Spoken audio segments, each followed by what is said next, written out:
can comics blend reality with that fantasy world? Alex. So the short answer is yes. Right? And why? Yeah. I think that anything that we can use to uh anything that we could use to help break down misunderstanding or kind of like even simplify or kind of put into new context or a different lens, anytime we can do that with pop culture, I don't think it's a bad thing, right? And so I think that there is value there.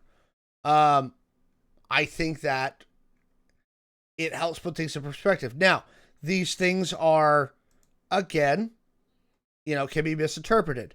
One of the interesting ones that I find really interesting is how the Punisher has been so misread, and that's been kind of co-opted in the wrong ways, where like you see a lot of cops and other people like that adopting the Punisher symbol, when literally the Punisher is a very political comic.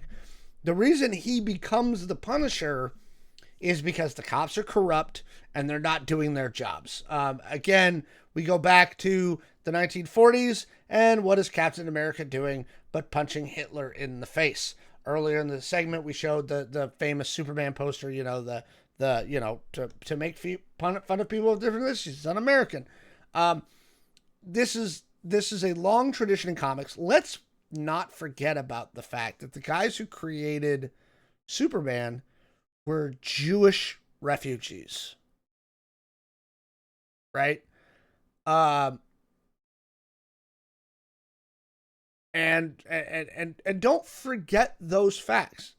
Comic books and stuff like this have always had political undertones. Everything from Spider-Man to X-Men to Fantastic Four, like they have used these to push forward political ideas, to push forward social ideas. And not only do I think it's not bad, I think it's good, and I think there's a long tradition of it in comics that I think we should keep up. Yeah. And I would argue that the issue isn't having political things in comic books.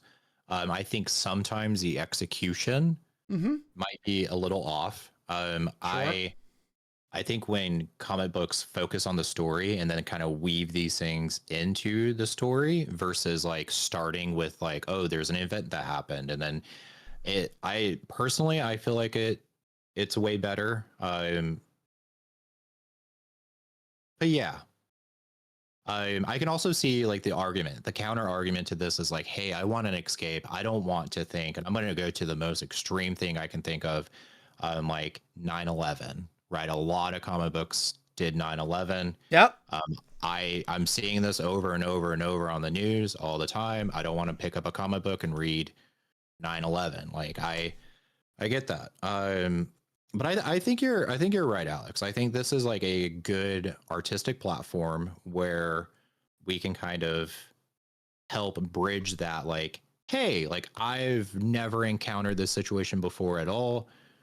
Here's my favorite superhero that's like encountering this, and kind of break down those barriers. Absolutely. And I actually just brought up the Spider-Man looking over the ruins of the World Trade Center with, like, you see the Thing kind of in the background trying to lift steel girders, and Thor there and them trying to help the FDNY. Captain America's in the image.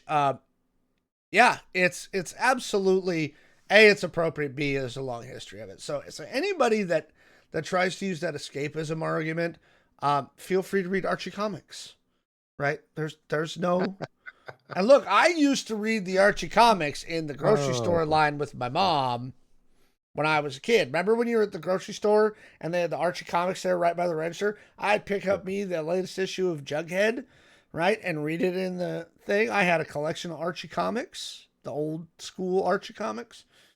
Look, man, you don't want fucking politics, go read Archie, right? But anytime you read a comic book where there is conflict, right?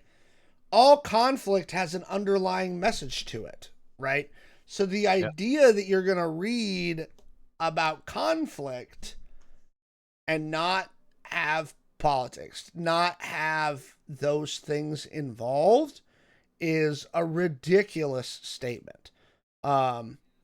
So I don't know what people are thinking of. Again, kind of going back to the 9/11 style, right? We got Cap and Spider-Man, right? This is not new. So and actually, by the way, I don't know if you guys ever heard this, and maybe we'll do it as a topic sometime. Did you guys know that Superman helped defeat the KKK? No. Yeah. So, in 1946, the Adventures of Superman radio show helped weaken the real-life Ku Klux Klan by airing a 16-part storyline called The Clan of the Fiery Cross, right? And what they did was they had people send in the real-life secret rituals, code words, and other stuff that the Klan was using to identify themselves surreptitiously in real life, right? Mm-hmm. And they put it into the radio show to out the Klan, right? And so they used real life stuff that the Klan used to try and hide, exposed it, and leaked it all via a Superman radio show. Okay? Superman defeated the KKK. There's a couple of good podcasts specifically about it, but it is absolutely something that happened in real life. They used a Superman radio show to beat up on the KKK, right? To expose them and hurt them in real life. And it was hilarious. Okay? There's a couple of really good articles about it, about how Superman defeated the KKK in real life, right? So anybody who's like, don't be woke. Sorry. Superman is anti-racist, and he will defeat the Klan.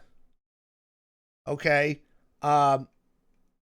Because fuck Nazis, fuck racists, and Superman will beat you the fuck up. Right? But they put real life stuff in there so that the Klan knew that they'd been outed. Right? And it's a really cool story. So if you haven't seen that, again, there's a couple of really good podcasts about it. I highly recommend you check it out. But yeah, anybody who's like, politics shouldn't be political, fuck you. Yeah.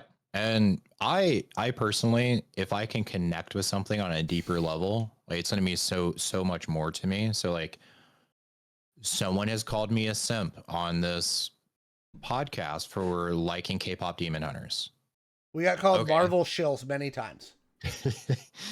But like the reason why I love K-pop Demon Hunters so much is like literally as I was coming out, I watched K-pop Demon Hunters.